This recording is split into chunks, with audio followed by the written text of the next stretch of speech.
Good morning, good morning, good morning. It is the last Wednesday in June. Thank you guys all for being here. Welcome to offthehooksports.com.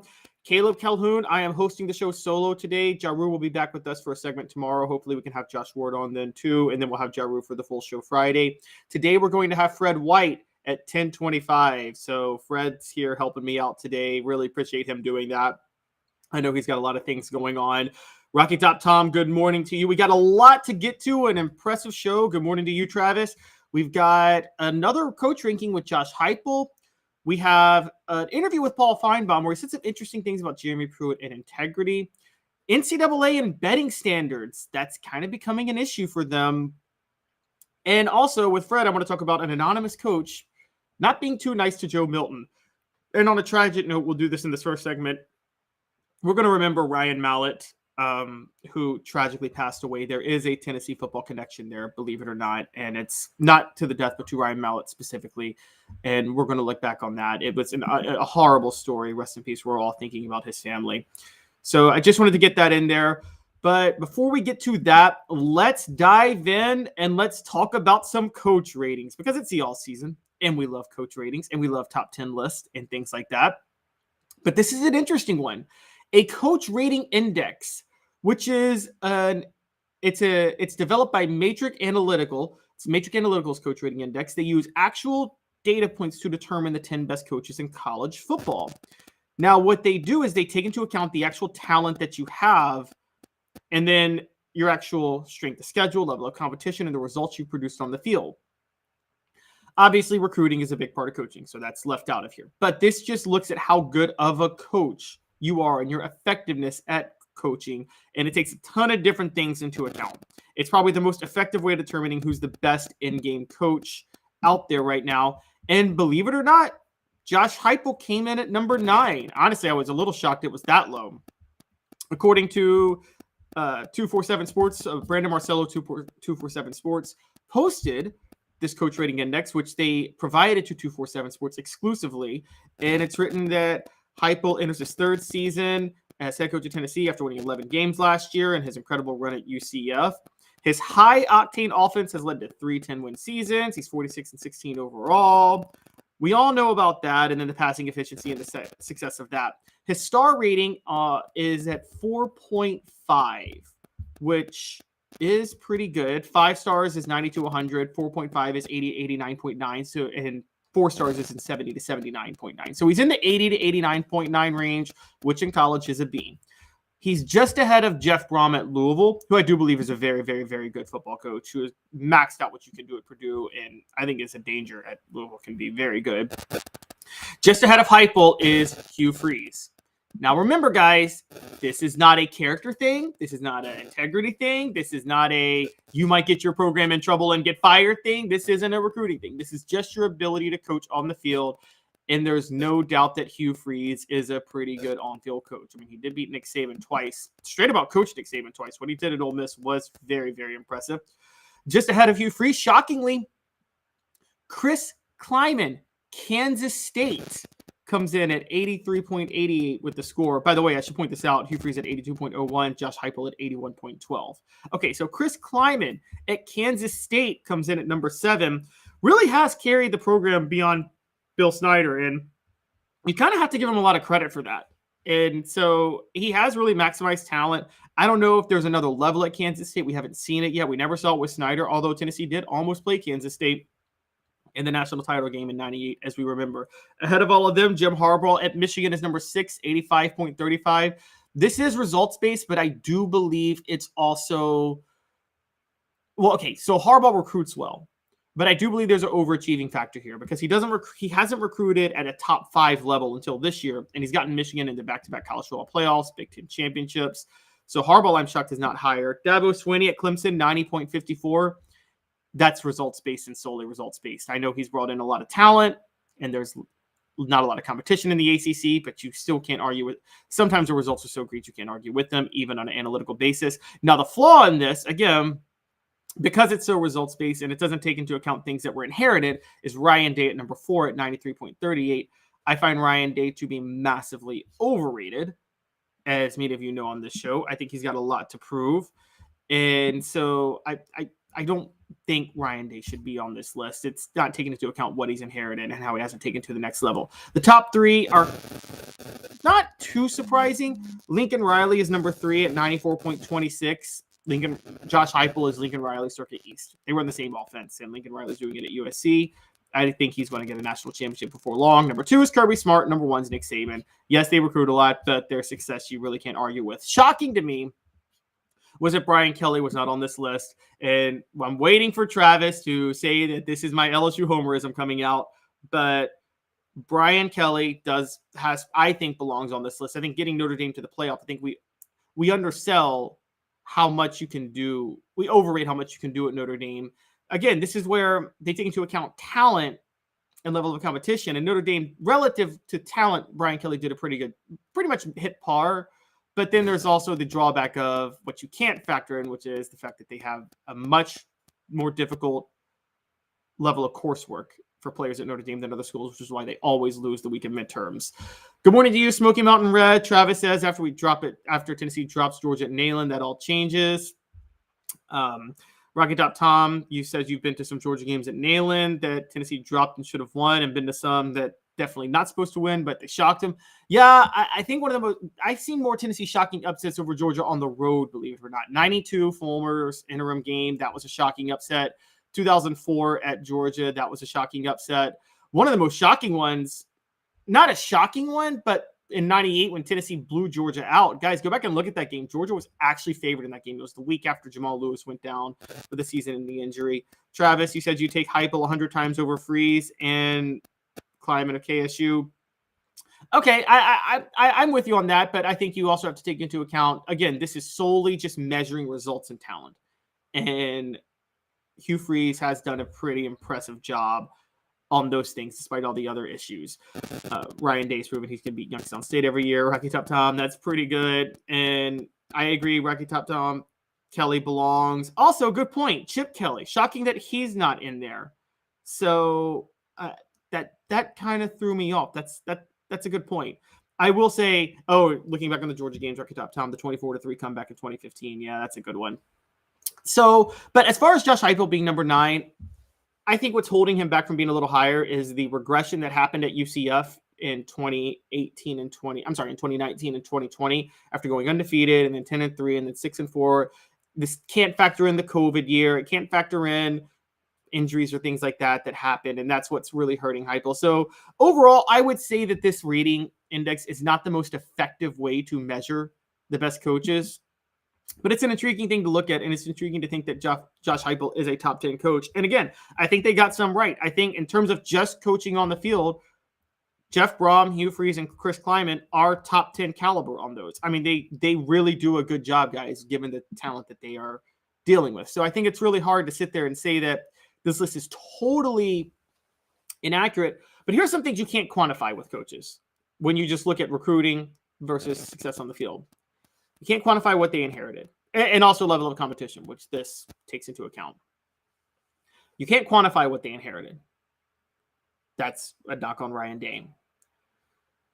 You can't quantify the exterior factors surrounding the program, whether you're at Notre Dame and your players have to have the same academic schedule as everybody else, whether you're Josh Heupel and you take over a program on probation, whether you have massive numbers of injuries. None of those things can be quantified to the level that they need to be for this to be a fully accurate list. You can't even quantify, quite honestly, and when people talk about recruiting, you can't even quantify how easy or hard it is to recruit in certain areas. I mean, that's a big part, but that's not as much of a factor here. But in general, this is why if I were doing a coach rating index, I would look at the recruiting potential of that program. I would look at the success on the field. I would look at the level of competition.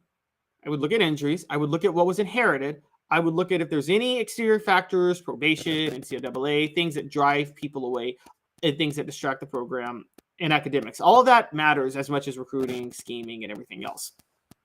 So at the end of the day, Josh Heupel, still a top 10 coach, still pretty intriguing that he's on that list. The shocking ones are Brian Kelly and Chip Kelly not being on the list. If you guys think anybody else belongs on the list, let me know.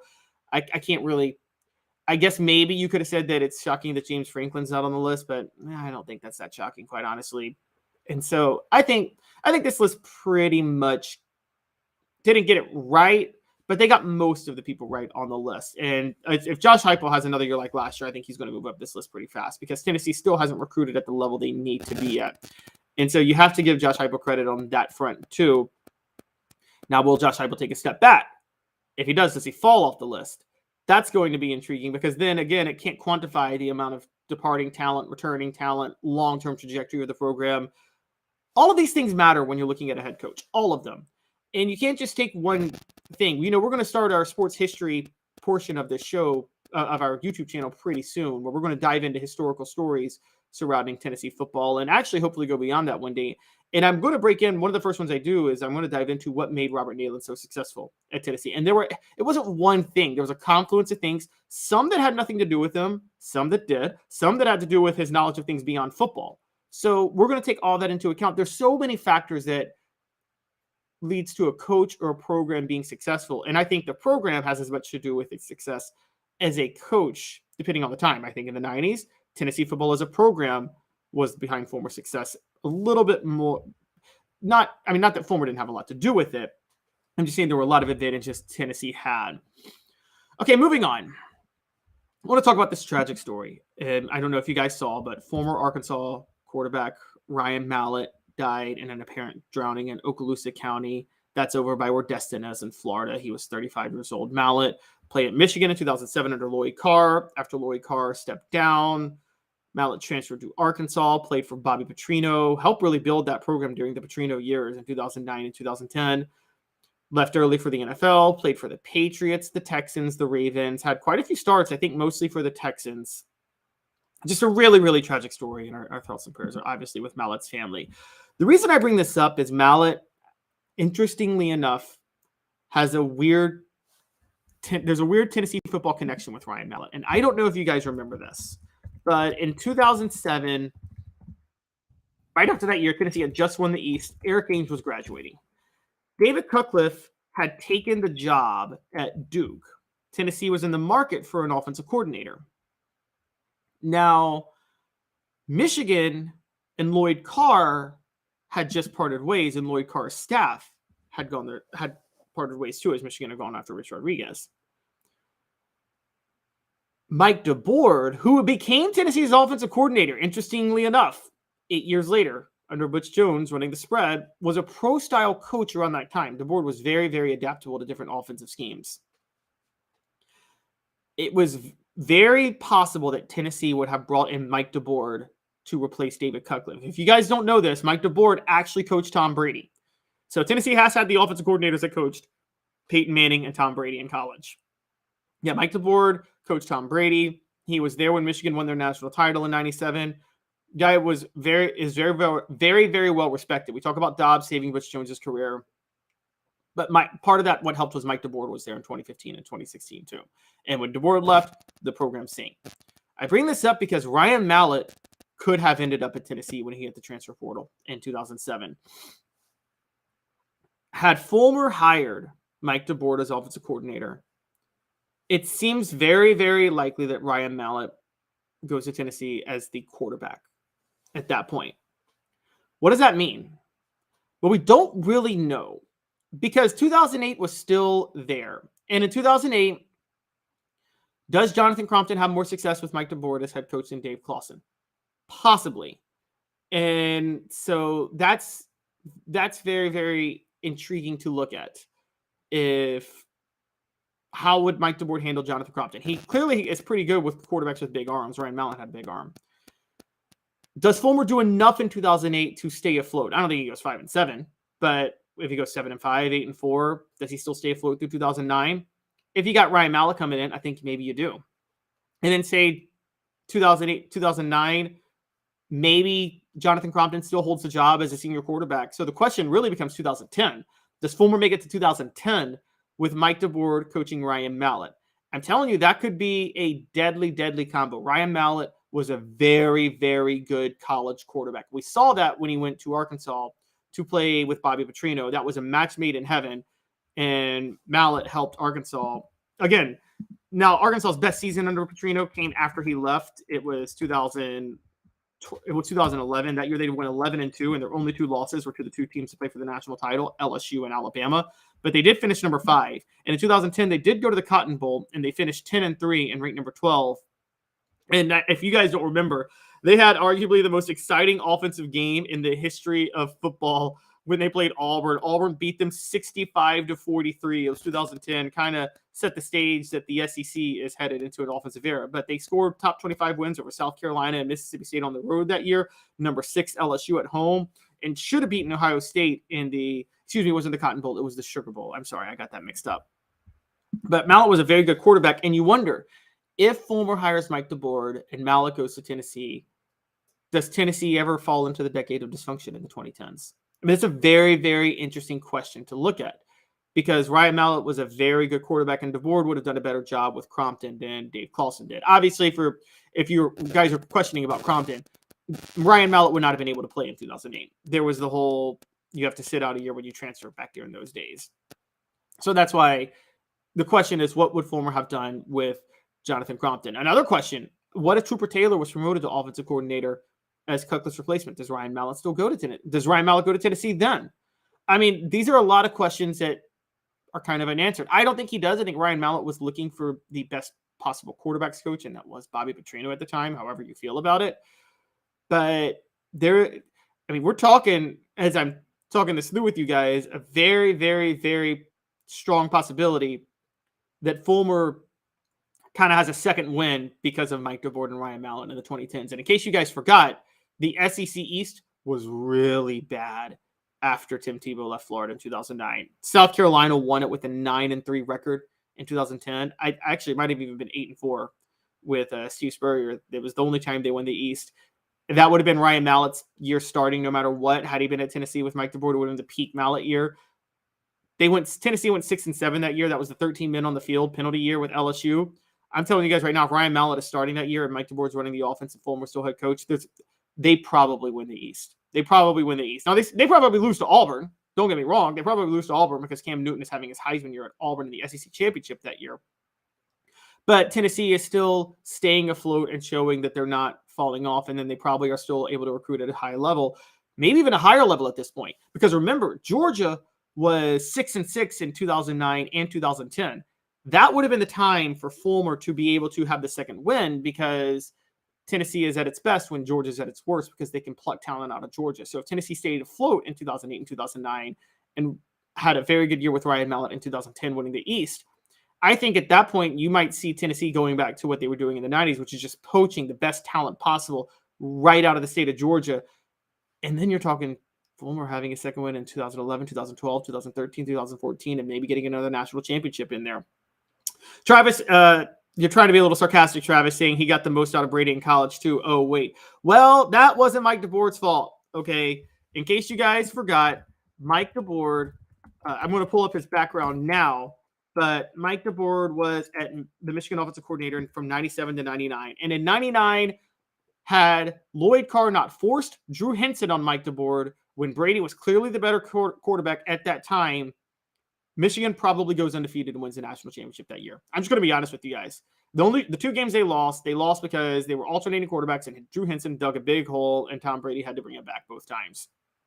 In 97, you're conveniently ignoring, Travis, that in 97 as offensive coordinator with Brian Griese at quarterback, Mike DeBoer helped Michigan win a national title and propel Brian Griese into an NFL draft pick, which he was not an NFL draft caliber player. Just sorry, he wasn't.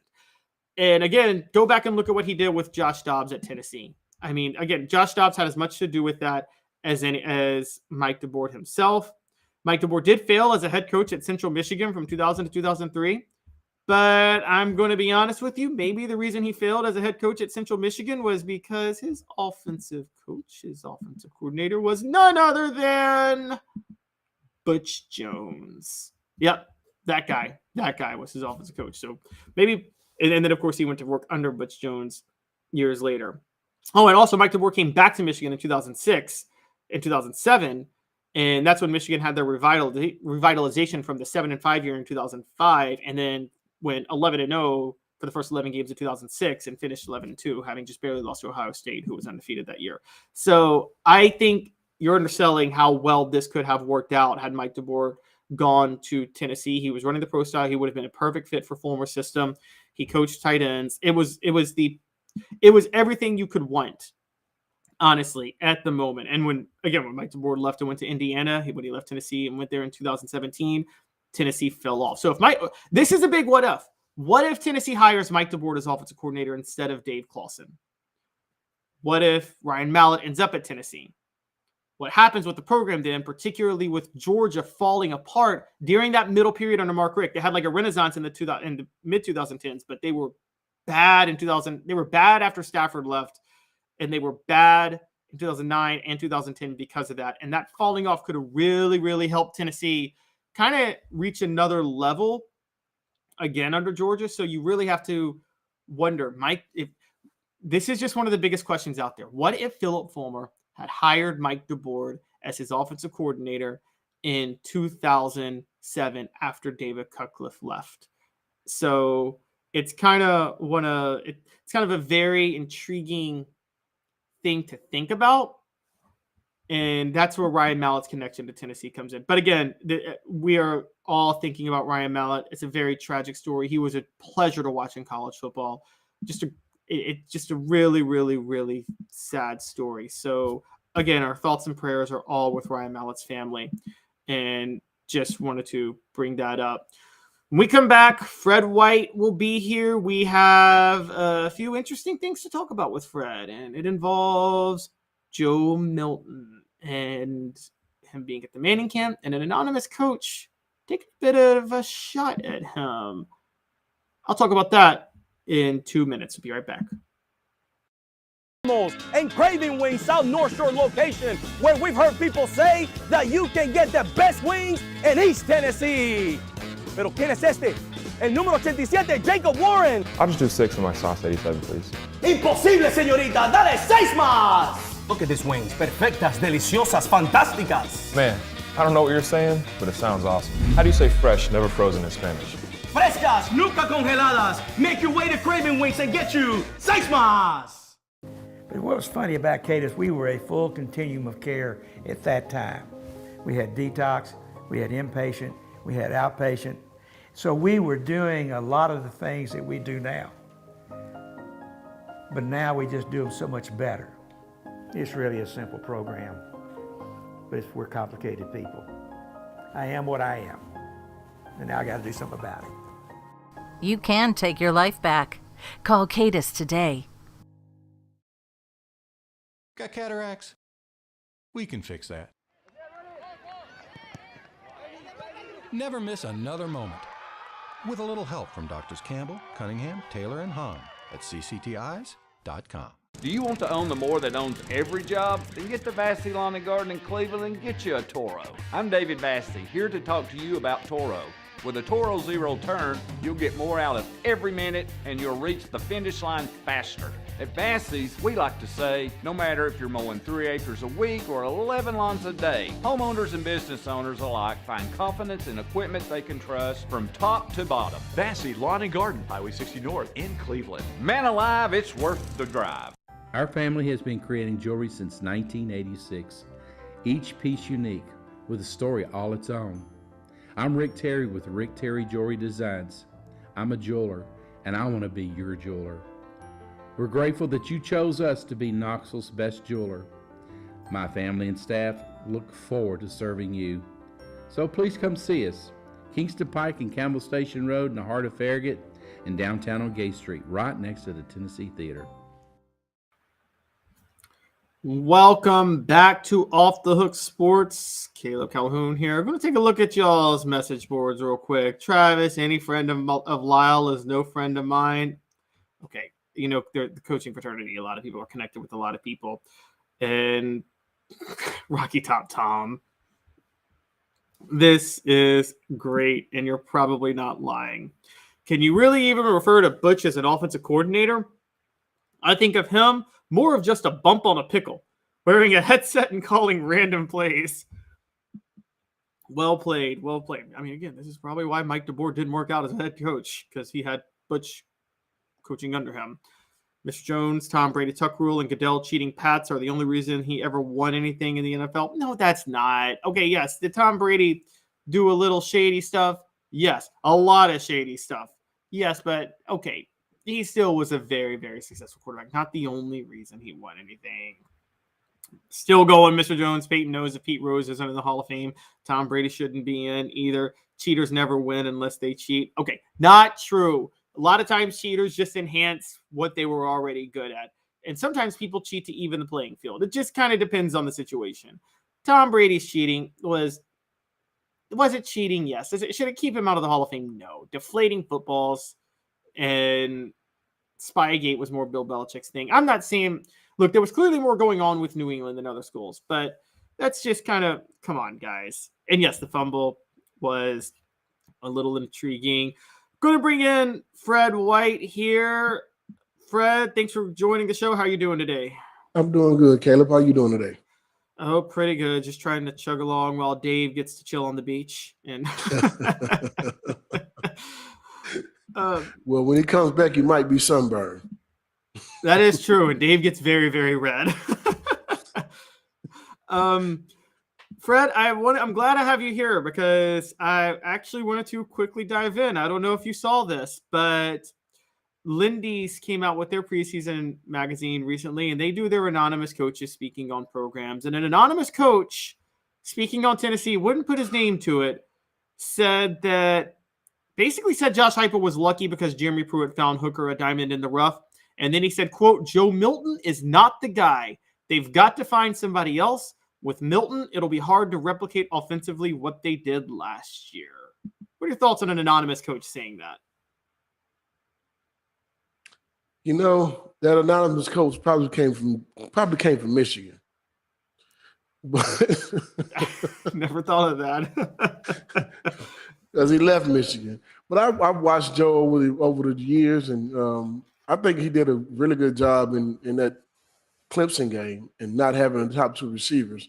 And I know that's just one game, but from what I've heard, he did a really good job down at the Peyton Manning camp, and people came away impressed with him. So sometimes you'll have a hater, and then, just because one person said something don't mean nothing. It don't mean a thing at all. So I'm not really worried about what anyone says. Let's see what happens. And oftentimes when coaches feel that way about a quarterback they've seen or may have worked with that didn't work out, it may work out elsewhere. Couldn't that just be a reflection negatively on that coach that maybe they didn't know how to tailor quarterback skills? That also is another part of it, yes. Just because you look at a guy, a good coach will make an average player good and a good player great. And a great player is just going to be a great player regardless. But your coaching style and what you teach, I can go back to every position coach is different, and depending on your client, the guys that you have in your room. Like if you're a quarterback coach, you have guys and you're a quarterback guy that's what you do. You know how to make them better. You don't just say, "Hey, this is my way of doing everything, and this is the only way it's going to be done." Sometimes you got to tailor it to how that kid is or what that kid does. I learned that from being a coach. Coached at CAK High School in Knoxville, Tennessee. And I had guys who were completely different type of players. Some that could only play zone, some could play man. But I had to learn how to figure out which way was best to teach that kid because each one is different. And just because Hendon Hooker did it this way, Joe may not do it that way. And Joe may be better doing it in another way. But I hate the fact that these guys always want to come out and say they want to be anonymous. They don't want you to know who it was. Hey, man, if you say something, stand on it. Plain and simple. Stand on it. Yeah, it's like it reminds me of the NFL draft when all these anonymous scouts will say stuff, and it's just like they're willingly hurting a player's draft stock, and sometimes maybe even hurting their future and they won't even put their name on it when they say it. A lot of times. Yeah. And that's a problem to me. That's the Skip Bayless situations I hate having to see. I remember a few years ago when Skip Bayless talked so bad about LeBron James in the championship game against Dallas, and I remember Mark Cuban going on there and roasting him, just kind of like, you don't know what you're talking about. because you didn't play the game. You understand it from a different point of view. You understand it from looking at it. You don't understand it from playing it. I actually remember that very well. Yeah, and I think Skip Bayless learned the hard way because I think he crossed a couple of lines with Shannon Sharp that, I think he kind of learned that maybe he needs, maybe don't trash a Hall of Fame athlete's career to his face. Yeah, that was, I couldn't understand why he did. And that's the thing for me. Like, you talk about it like you actually did it yourself. Right. You know what I mean? Exactly. Like, what's your credibility? Just tell me what your credibility is to be able to tell that guy he didn't have a good career. Yeah. Really? I mean, exactly.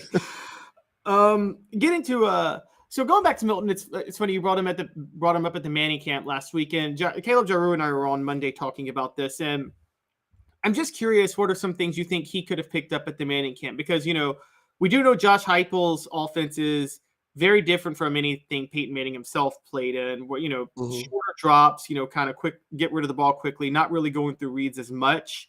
So what are some things Joe Milton could have picked up from Peyton Manning or any of the Mannings for that matter when he was at the Manning? I mean, for one, technique. That's one thing that never changes. You can always get better at that, regardless of what offense you run. It's your technique. It's how you throw the ball, how you position your foot, your follow through. What do you see? What are you reading? Now, if you're going to talk about getting better with Peyton Manning, the one thing Peyton knew how to do was read defenses. Regardless of what play you were running, he knew how to do that. And if you can get that information from Peyton Manning and understand how he read defenses, understand how you can hold a safety or hold a corner or hold a linebacker for the short route when he wants that one behind him, those type of things. Those are things that you get, to see with Peyton Manning and learn from him. That's like learning from Tom Brady. Like, they know how to manipulate defenses when they drop back. And that's something that you can do. That's, that's something that you want if you're a quarterback. Because if you don't know how to read, one prime example, Baker Mayfield didn't know how to read defenses when he got to the NFL, and it showed. He's kind of still trying to learn it now, but he didn't know how to read defenses when he got to the NFL. That's why he didn't do very well. I mean, that's something that you can never take a back seat to, or you got to be able to understand those things. That's part of your technique and your preparation as well. Right. And who better to learn that from than Peyton? That's very true. You also dropped he who must not be named Tom Brady. I don't know if you noticed the message board on the right is for some reason not fans of Tom Brady. So yeah, they just might. I mean, I still maintain. I think you might like the reason because people were trying to say they were trying to make fun of him and Mike DeBoer underachieving at Michigan. But like, okay, if Michigan had started Tom Brady the whole year in 1999 instead of that Drew Henson, Tom Brady thing, they probably win the national title, don't they? That season. I don't know. What year was that? That was 99. I don't know if they won the national championship. You don't think they win the national title? No. But they would have at least gotten there. Because they're a Big Ten team, they may have possibly gone undefeated and still would have got their ass whooped in the championship game. Florida State was going to whoop them anyway. So yeah, they weren't on the same level with those guys. Yeah, that was that. Because I remember I remember after you guys beat Florida State in 99 or in 98, I remember Bobby Bowden kind of saying, well, we were expecting 99 to be our year anyway. For Florida State, it was like them being in the title game, they thought they were there a year early because they knew 99 was their year. Yeah, that's what they felt like, and it was. They won a national championship in 99. I don't think anybody would have beat them. And we shot ourselves in the foot against Arkansas and Florida. So I think those two losses for us sealed the deal. But if we win Arkansas game and go to the SEC championship, we're probably back in the championship game again. So Michigan, there's a lot of ifs. If, I don't put anything on ifs. He had a great career in the NFL, and whatever happened to him in college happened to him in college. That's right. I don't see him. I didn't think he was a great quarterback in college. I think he became one the way he prepared behind a all-pro quarterback in New England. I mean, he didn't walk into a situation where he had to start at all, for some years. You had Drew Bledsoe sitting there, was one of the best quarterbacks that ever played the game too. So he went into a situation where a guy was already a top quarterback, but in order to beat him, you got to go out there and do everything right. The little things count more than anything. Yep, very true. So sticking with this, with Heupel's, do you think there's going to be a change in Heupel's philosophy? I don't mean like a dramatic change. I mean, do you think he's going to do some things a little bit different this year because of what Joe Milton can do versus what Hendon Hooker could do? Yeah, I don't think Josh is one of those guys who's this is my way or the highway type of coach. I think he figures out what he has best and what best assets he has for his team, and that's it. You know, I think that's one of the things that made Hendon Hooker better. I think having Josh made Hendon better, and I think they both kind of benefited from having each other on, being around each other, and one being the other, just. I think that worked very well. I think Heupel looks at his guy and says, this is what he has, this is what I can do with him, and this is what we're going to do. Not, this is my system, and this is how it has to be done, and that's it.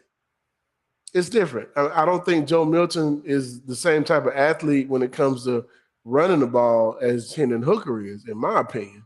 I think he could run the ball. I think he very well could. He's a big guy, tough, strong, but he's not as elusive as Hendon Hooker.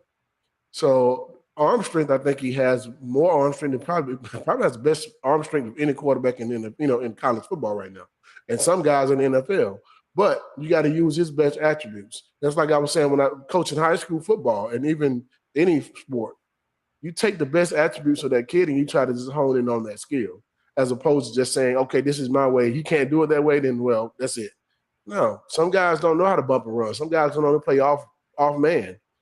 Some guys don't know how to read a whole field. You look at what Lane Kiffin did with Crompton. Before Lane Kiffin came, Crompton was kind of an average quarterback. When Kiffin came, he became a really good quarterback that year. But one of the things they did was cut half the field off for him. So all his reads were on one side of the field instead of the entire field. But that's something that Lane Kiffin figured out and understood about him. And it made him a better quarterback. And then he became, once he learned how to do half the field, he had understood how to read the entire field from that point on. I think he had a really good season that year just because of that. But you got to be, as a coach, you have to be able to recognize those things about your players because they're not all the same. They don't all have the same skills. So. Yeah, I agree. And I noticed with Heupel, he does that too with, 2 years ago, Cedric Tillman was the go-to guy. Wideout, you relied on him a lot. Tillman gets hurt. Last year, he turns more towards the slot, Jalen Hyatt. And so, yeah, I've seen a lot of. Would you say it's funny you brought up Compton. Would you say that was the issue with when Dave Clawson was there at Tennessee in 2008? He tried to force his offense on a team that really did not fit that offense at all. Absolutely. You can't – I don't agree with just saying, this is my system and that's it. What do you mean this is my system and that's it? I got to fit in your system and that's all? That means you're very limited as a coach. I don't know who told you was a great coach, but you're not. Maybe back in the day when it was 3 yards in a cloud of dust, but no. In today's game, if you don't understand how to evolve with your players, you're not going to be around long. It's just – it is what it is. My way to highway type of coaching is obsolete. Yeah, it reminds me of – it's funny you bring it up. It reminds me of whatever we think about him as a human, which we can go a lot of ways with that, but when Urban Meyer was at Florida, his first national title, Chris Leak wasn't necessarily the best fit for his system, but he tailored his spread offense to fit Chris Leak, and that's how they won the national title that year. And that's why they won a national championship. He did the same thing with Tim Tebow, and that's why they won a national championship. Those are the things you do as a coach. If you're supposed to be a good coach, you know how to adapt to your players as well. That, all right, this is my way. Hey, man, you need to go somewhere. That'll cost you some players in recruiting. If that's the way you coach nowadays, it's going to cost you some players in recruiting. It'll make you lose a guy like a Von Bell. It'll make you lose a guy like a Jalen Ramsey that could come to your school and but that's not the way you want to coach him. You know what I mean? Those guys are great athletes and showing it on the next level as well. You can't just be a system guy. You know what I mean? Sometimes the athletic ability has to be something that just oozes out. I'm hearing that you may have just taken a shot at Derek Dooley by those two names right there, Von Bell and Jalen Ramsey. I'll take a shot and I'll call him out. Yeah, Derek Dooley. Absolutely. I don't like Derek Dooley very much. So it is what it is. And I say something, I stand on it. I don't need to be anonymous. I'll say it and I said it. Yeah, I said it. Fred, I know you got to go towards the end of the month, but I really appreciate you jumping in. How can people get in touch with you? You know what? They can give me a phone call at 770-381-0367, or they can go online and we're online at Fred White Allstate. You can find us on all social media platforms under Fred White Allstate as well. Give us a call. Check us out. We'd love to be able to help you out with your recruiting. I'm sorry, with your insurances, your auto, life insurance, and home insurance as well. We also do business insurance as well as commercial auto. So we have a full array of insurance that we can sell you, and we would love to be able to help you out. And one thing we will do, like I just said, we will stand on it. Fred, thanks a lot. One last question, because Dave's not here. Because I thought about this recently, but the year you first arrived at Tennessee was the year that Goody Mob dropped Soul Food. And the year before, Outkast had dropped Southern Playlist at Cadillac Music. Now, in the 2000s, Outkast was a bigger deal. Who was more famous in the moment, Outkast or Goody Mob for Georgia Outkast. Kids? It was still Outkast? They were the first ones to break the mold for it to be mainstream. Outkast is still the one. I love Goody Mob, man. Don't get me wrong. There's no group, period, better than Outkast, in my opinion. Rap group. I agree. Wu-Tang Clan will be a close second, but Outkast is it. Andre 3000 and Big Boy, baby. Yeah, I agree on the talent level. They're second to none. See, I'm a little bit younger, so I kind of paid attention in the early 2000s. So I was a Ludacris T.I. guy. But you don't get Ludacris and T.I. without Outkast. No, that's true. They were the first. That is true. They made Atlanta. We've had plenty of rappers before Outkast, but Outkast made it big. They were the first ones from Georgia that everybody knows. So yep. And that year, 95 T.I. was or Ludacris without them. Right. No, yeah, I appreciate them, and I had their newer albums in the 2000s that were good. You know, I had Stinkonia and Secret Box Below, but I didn't know much about early Outkast because I was just so young at the time. But man, listen, Southern Playlist of Cadillac Funky Music is one of the most. It is an instant classic. You need to Google it and just. Oh, I've listened to it retroactively. I have. Just like I watched a lot of Tennessee football highlights from the early 90s, even though I wasn't a fan. I can retroactively analyze things and enjoy it. So yes. I see Outkast guys all the time. I ran into Andre 3000 at the mall one time. Oh, really? Yeah, man. I always hear that rumor that Atlanta's like it's like that. It is. It's like a small town almost, even though it's a big city.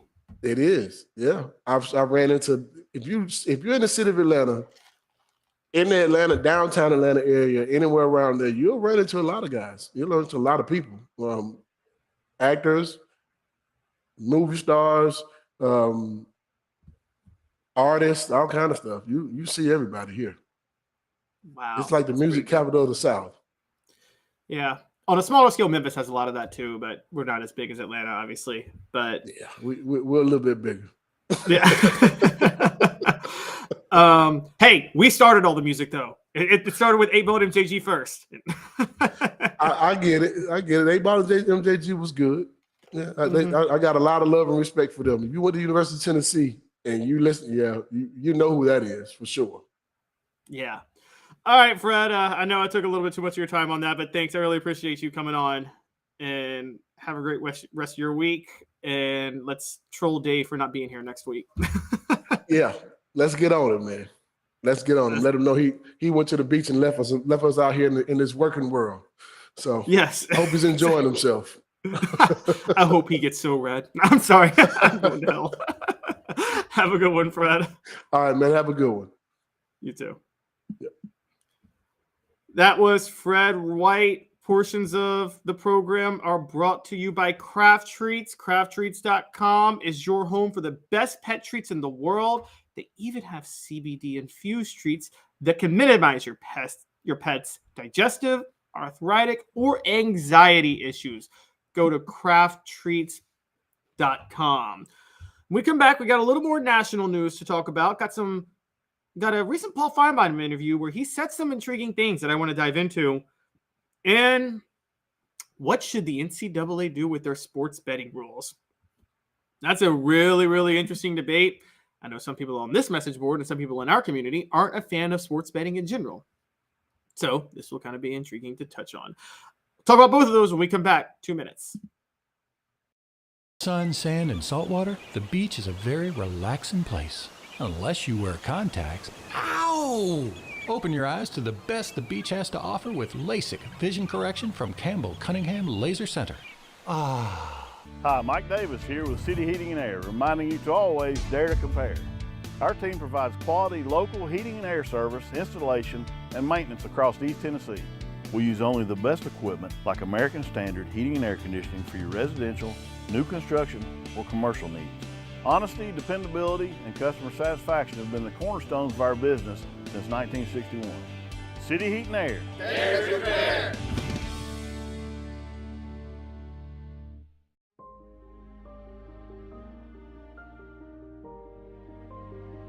Our family has been creating one-of-a-kind pieces of jewelry in West Knoxville since 1986.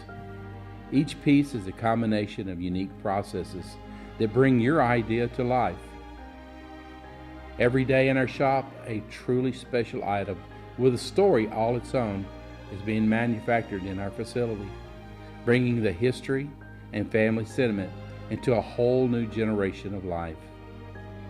We are grateful that you chose us to be Knoxville's best jeweler, a title that we value and respect.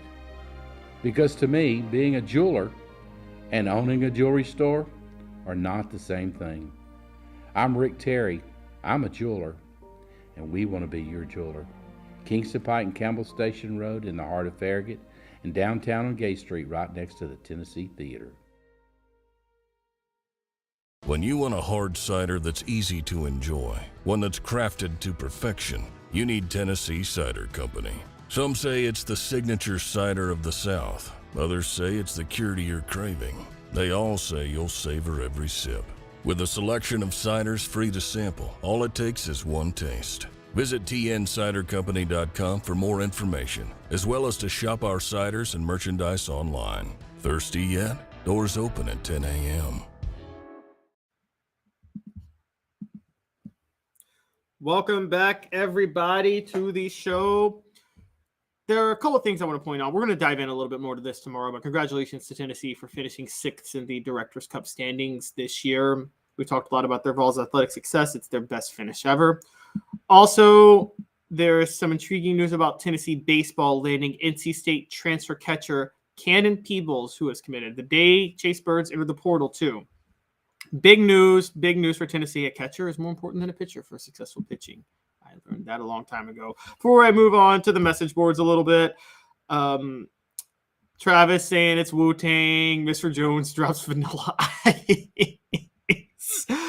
Mr. Jones, I'm with you. Okay, so I mentioned 8-Ball at MJG, but yes, I'm a 3-6 Mafia fan too. That was my era of listening to hip-hop. I was a huge 3-6 fan. They laid the foundation for what Memphis hip-hop is right now, which Memphis is having a huge resurgence with Yo Gotti, Moneybagg Yo, Glorilla. You've got Key Glock. Rest in peace, Young Dolph. That was obviously big. That all started with 3-6. So yeah, I'm not. Trust me, I was a huge fan of them too. Diving in, let's keep moving on. Paul Finebaum was joining Greg McElroy and Cole Kublik the other day. He was on McElroy and Kublik in the morning, and he talked about a couple of interesting things, and they're kind of connected, believe it or not, if you really think about that. The first was he was kind of taking a shot at the NCAA, and he pretty much said what we all agree, which is he said there's, quote, no hope for integrity inside college athletics. I'm going to read a quote real quickly from Paul Finebaum, where he says, there is simply nothing anybody can do right now or probably ever again to maintain a semblance of integrity in intercollegiate athletics. That's over. He was talking about NIL and the transfer portal and things like that. But he suggested to stop some of the problems, they should put stricter guidelines in terms of when and where. And when you talk about players transferring, there should be some sort of stricter guidelines on when and where they could transfer. I'm not so sure about that. I'm a little bit mixed on that. But that's a fair debate. Maybe say if you want to transfer, the school can block your transfer to other schools, but you can still go to those schools, but you still have to sit out a year. Now, if you graduate, you can just transfer anywhere. There's a way to talk about that, but it's kind of intriguing. But then he said, I don't think there's any help for, this is a quote from Finebaum, I don't think there's any help for NIL. I am bone weary of talking about congressional intervention. I simply don't believe that, and I don't think it's coming anytime soon.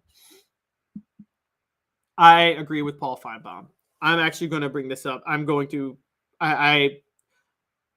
not one of those people that's like, oh, Congress and the government shouldn't get involved in anything. Stay out of everything's business. No, it depends on the situation. There's sometimes I think government regulation is necessary and government involvement is necessary. And there's sometimes I think it's not. I think it's silly and way too ideological to just be on a principle of reflexively always bad. It depends on what is needed. I think NIL, though, is one that I just don't think there's any fair way for the federal government to regulate this. I don't. I'm sorry. And the reason I don't think that is because there's no way for the federal government to regulate NIL. Now, somebody on the message board suggest this to me and tell me. But I don't think there's any way for the federal government to regulate it that doesn't involve taking money out of the hands of the student athletes and putting it back into the hands of the schools, the administrators, the boosters that they generate all that revenue for in the first place. I don't think it's possible, quite honestly. I think NIL is here to stay. And I think that, again, whether or not you're for or against NIL, if you want Washington to regulate it, you have to come up with a solution to me where the regulation won't result in the money that's going to these players going back into the hands of the coaches, the schools, the NCAA, and people like that.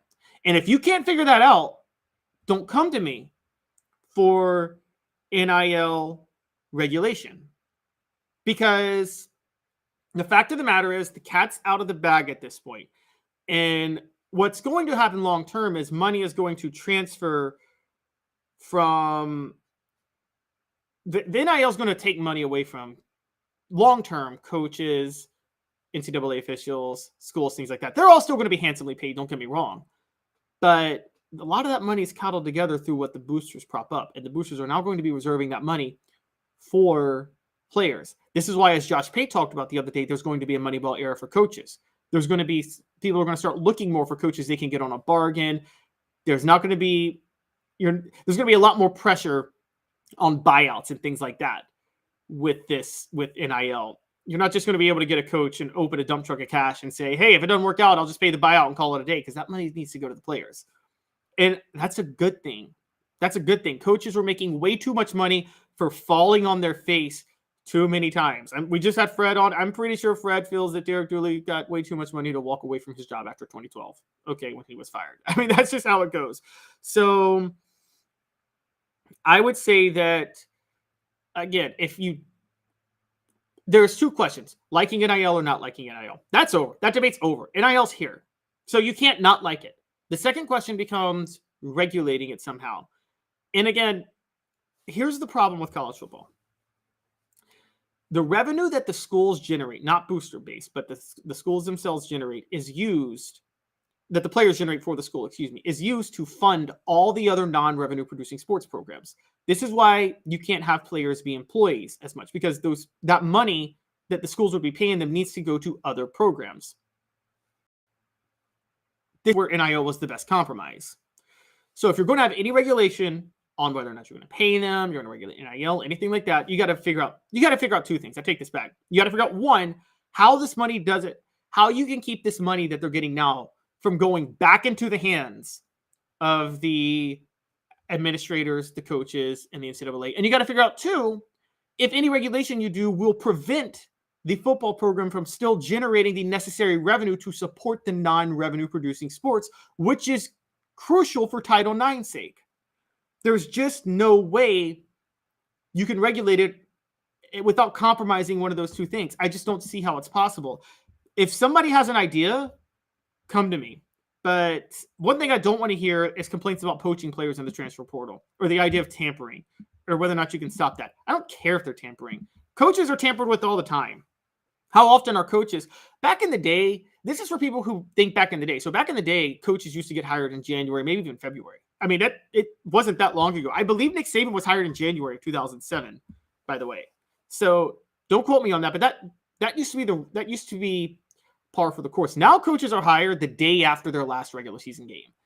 And oftentimes before they may have a conference championship game, they may have a bowl game. It's in the season when they're talking to these other schools if they're looking at another school. How are you going to say that coaches can do that, but then say you can't reach out to players who are playing at other schools who may look to transfer? That's just not fair. That's not a fair way to look at it. So I honestly believe that NIL and the transfer portal, for the most part, I don't think they need to be touched. If anything, the only thing you need to do is create a work-life balance for the coaches to say that they can't talk to players around certain times, so no coach feels pressure to have to do it all the time. It's the only way I'd go with it, quite honestly. Now, Finebaum also had a very intriguing take about one Jeremy Pruitt. And Finebaum said he doesn't see it being a long time before Pruitt works again. According to Finebaum, this is based on the Tennessee case with the NCAA, which, by the way, still has not been resolved. He said it came down to litigation. Quote, ultimately, it came down to litigation, and the NCAA started losing in court. Same reason we got in NIL, and they started losing on NCAA enforcement cases too. So the NCAA tried to come up with this IARP and all these other means, and they simply don't work. And I think the most interesting case left on the board is Tennessee. And I think all these indications are that Tennessee will come out of whatever it's been in better off. Finebaum later went on to say, I wouldn't be surprised to see Jeremy Pruitt on a campus near you as an analyst within weeks, because I think ultimately he'll be able to move back to the field as a coach, because I think that's where we are right now. And it's a combination of not only what the organization and how they feel, and I'm referring to the NCAA, but it's everyone else. The people that have the power are the conference commissioners, and they just have too much else on the plate right now to be outraged by transgressions off the field. What he's really talking about here is what's really a sticking point for Tennessee was what we believe was their involvement that they're being held accountable for, and they don't want the punishments, and also Jeremy Pruitt's show calls. And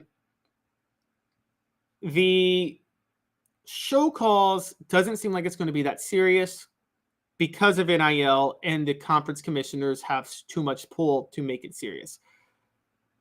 If Jeremy Pruitt's on the sidelines next year, though, that's crazy. That's crazy, and it's largely crazy because Donnie Tyndall still has a show calls for basketball right now that started 4 years before Jeremy Pruitt was hired, which is just freaking insane. But he's probably not lying. And also with Donnie Tyndall, it was an academic fraud case, which honestly is more egregious than paying players, given their worth and things like that. I got to be honest. I think an academic fraud case. I know these players are athletes first, and we got to stop lying, but that doesn't mean academic fraud is okay. That's one that I do think you should have somewhat of a standard for. But I would argue that, look, I'd hire Jeremy Pruitt in a heartbeat as a defensive coach in a heartbeat. Guy can coach ball. Okay, he knows defense well, and he's a great evaluator of talent.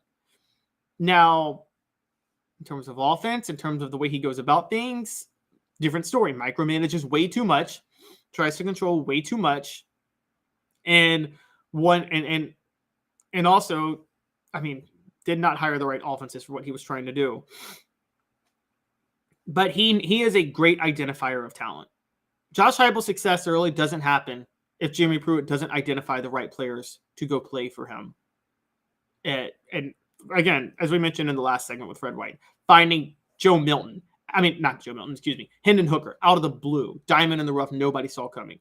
You got to give Jeremy Pruitt credit for that. And the Duke can scout talent, and so I got to say I agree with Finebaum. I think Pruitt will be on the field pretty soon. So interesting stuff from Paul Finebaum. I encourage you guys all to go check out it. It's with Greg McElroy and Cole Kubelik. The show is McElroy and Kubelik in the morning. And I know he talks about how integrity can't be, there's no hope for it. I say, who cares? It's entertaining. Are you not entertained? So that's where I would go with it. Going to the message boards real quick before we get to the last point. A few interesting takes. Back to the music talk. This is kind of funny. Can Tennessee... Oh, Thomas Shaw has a great question. Can Tennessee beat Georgia this season in football? Yes, they can. They are a trap game for Georgia. I would say watch out because there's a very, very, very good chance they do some real dangerous work on Georgia this year. They get Georgia at a good time. Mr. Jones, we're talking about music artists, and Mr. Jones says Ja Morant. Well played. D says Zeppelin. D, you can save your classic rock talk for when Dave gets back on the show. All of you guys born in 1843 or whenever. Sorry. I'm sorry. Rocky Top Tom, I know you're not an NIL fan, but it is what it is. A great quote by D here, actually. This is interesting. Paul Bear Bryant said, quote, he never paid a player more than the going rate. Integrity was out the window before then. Yeah, integrity's never really been in college sports. So this idea that it's ever been on the up and up is just laughable. Okay, this was a feel-good thing you guys all told yourselves, that it was about academics and the scholarship and the pageantry. No, it was about playing football and trying to get to the NFL. And if people could get paid, they were going to do it. Mr. Jones says NIL sets its own market as long as they pay the taxes on it to the government. Don't care. Nope, that's a good point. Rocky Top Tom, very good point, followed up. There's no way for either Congress or the NCAA to regulate any of this. Yes, schools are paying kids, but you don't institutionalize it. You punish it when it's discovered.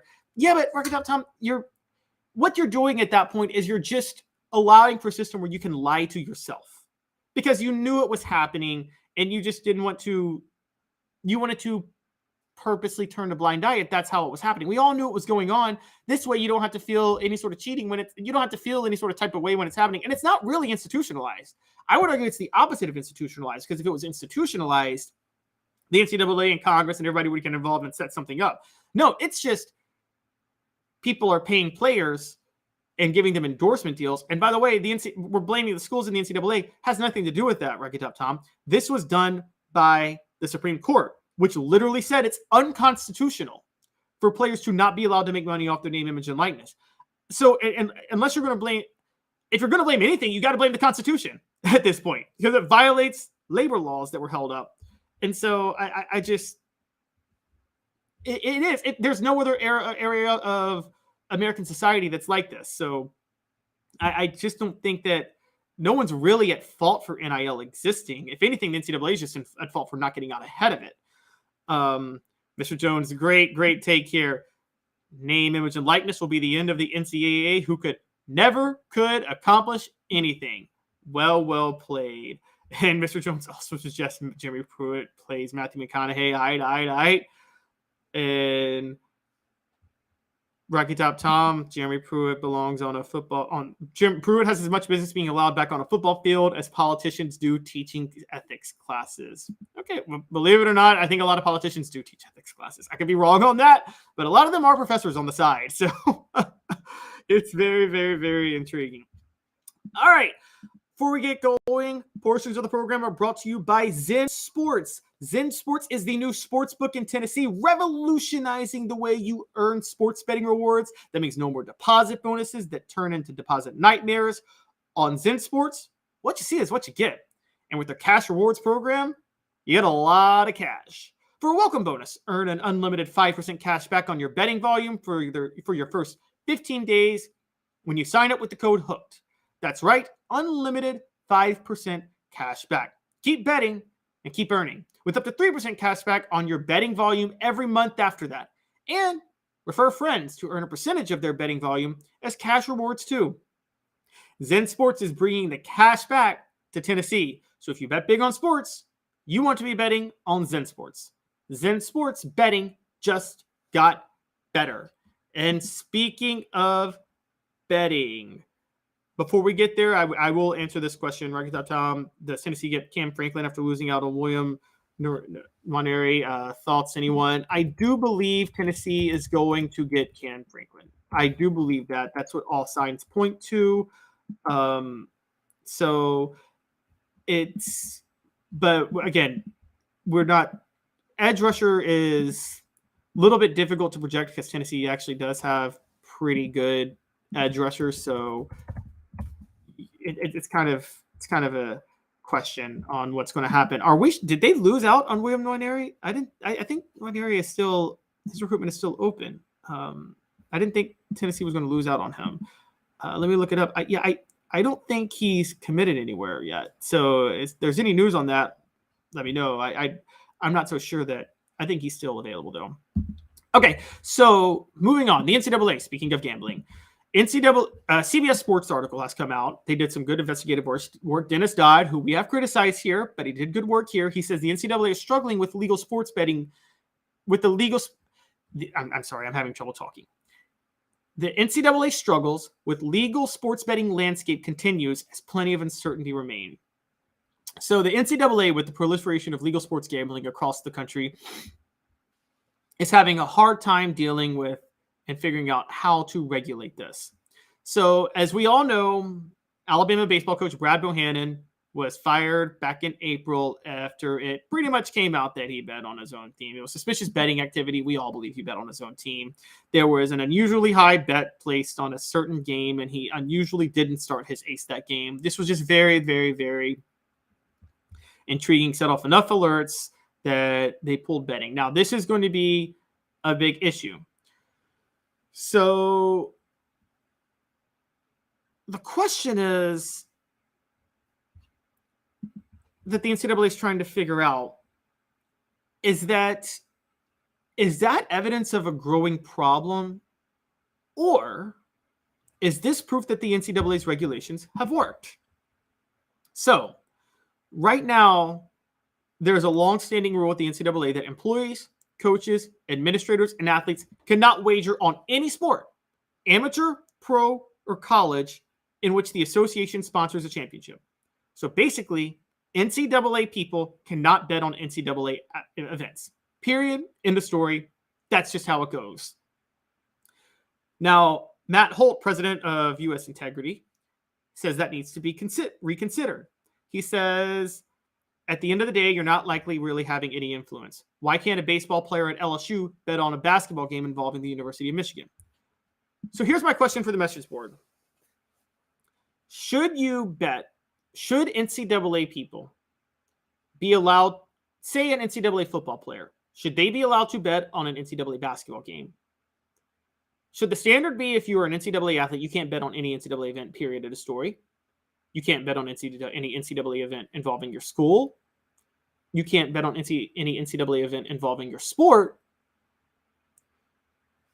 You only can't bet on NCAA events involving your school or your sport, or you can just bet on whatever you want. Now, my standard is, I'm just going to be honest, if you're an NCAA athlete, you can't bet on any event, the NCAA. I am pro sports gambling. I am pro legalized sports gambling, but I am very, very strict on betting. And here's why. NCAA athletes, if you guys know how, for those of you who've gone to college, know that athletes hang out in cliques a lot. A lot of football players and basketball players are friends. Basketball players, women's basketball players, basketball players, softball players, baseball players, basketball players. They're all friends with each other. They're all very connected, much more connected than you and I. So I don't think it's, and also many of them play multiple sports sometimes. Because of that, I don't think it's appropriate for them to be able to bet on any other sports because they have too much insider information and that can skew the betting lines, which is as bad as betting against yourself in a game and losing on purpose. It's as bad if you look at the natural end result of this. And so I think the best thing for the NCAA to do is actually to keep what they have. And I can't believe I'm giving the NCAA credit for this, but I think this is a good rule. You can't bet, if you're affiliated with the NCAA, you can't bet on anything affiliated with the NCAA. It's just that simple. I think it's way too dangerous. It sets way too dangerous of a precedent, and it opens the floodgates of some really, really, really big issues. In gambling, look, it's insider trading. I'm just going to say what it is. It's insider trading, and this is where Congress should get involved. I don't think Congress should get involved with NIL. I think they should get involved with gambling. Okay, they should be stepping in for these leagues and saying, this will not be tolerated. If you bet on the league you are playing in, you will go to prison. If you bet in the stock market on a business that you run, that's insider trading and you go to prison. It should be the exact same for betting on a sport you play or an organization you are a part of in athletics. You should not be allowed to bet on NCAA events if you are an NCAA athlete, if you're an NCAA employee, if you're an NCAA coach, an NCAA administrator, whatever it is, you should not be allowed to bet on that. That is a massive, massive conflict of interest, and it will derail the NCAA. So what I'm saying is they should stick with where they are right now. I don't think the Alabama situation should raise any red flags on them needing to change anything. I argue that that's proof that it worked the way it should have. He was placing bets he shouldn't have placed. The NCAA figured it out. He got fired and he got in trouble. That's just how it went. So I think personally, I just think that you should not be allowed to gamble on sports you play. So a couple of interesting points. Rocket Top Tom, you bring up a great point. You say, so Congress, the people who make money on illegal insider trading, are supposed to regulate sports betting. That's a great point. We all agree it's ridiculous that Congress can insider trade. But that doesn't mean that the laws against insider trading shouldn't exist, which they do have laws against insider trading. So and Gary Harper jumps in. Welcome, Gary Harper. Says, you want Congress to speak out against insider trading? Okay, I get y'all's point. Yes, members of Congress do insider trading, and it's ridiculous, and they shouldn't be allowed to do it. That doesn't mean we should get rid of insider trading laws, though. It was Congress that passed insider trading laws. So, again, they're upholding the laws, just not for themselves, okay, which is a ethics issue on its own, but that does not mean we should be getting rid of insider trading laws altogether. That would be crazy with the stock market and how things go, okay? So I would say that whatever your feelings on members of Congress are on insider trading and things like that, and of course it's a problem, and I have no problem with trying to call it out everywhere you get, every chance you get. That doesn't mean insider trading laws shouldn't exist, and that doesn't mean there shouldn't be laws against gambling on sports you play, because that is a form of insider trading. It just is. And you guys can't convince me otherwise. There's just no way the sports can't survive if insider trading becomes a part of it. You have to always believe your sport is on the up and up. Okay, 1919 almost derailed baseball. Go back and look it up. The 1919 White Sox threw the World Series, and quite honestly, they had a reasonable point to do it, given how they were getting cheated in their pay by the White Sox owner at the time. That's a different story, but either way, they still almost derailed the sport. So people who cared about the sport, Commissioner Kennesaw Mountain Landis, who was not the best person in the world, really enforced the gentleman's agreement to keep baseball segregated. So I'm no fan of Kennesaw Mountain Landis, but made the right move to throw them all out and make the stance. This will not be tolerated, because they nearly derailed baseball. And if Babe Ruth doesn't start putting on a show start putting on a show in the 20s, baseball gets derailed. Quite honestly, the sport dies. That's why Pete Rose, the ban, had to be upheld the way it was. I think the NCAA is right with their current ruling right now. I'm totally okay with it. The question is going to become, we all kind of agree that the NCAA as a governing authority is pretty much dying. It's going to be non-existent in a few years. Will the same rule exist with conferences in the future? I think it should. We'll see how it goes. Before we get out of here, I want to go to the message boards one more time. Rocky Top Tom with a great question. Do you think 2,000 years ago the Romans were etching on stone message boards about whether gladiator betting should be regulated?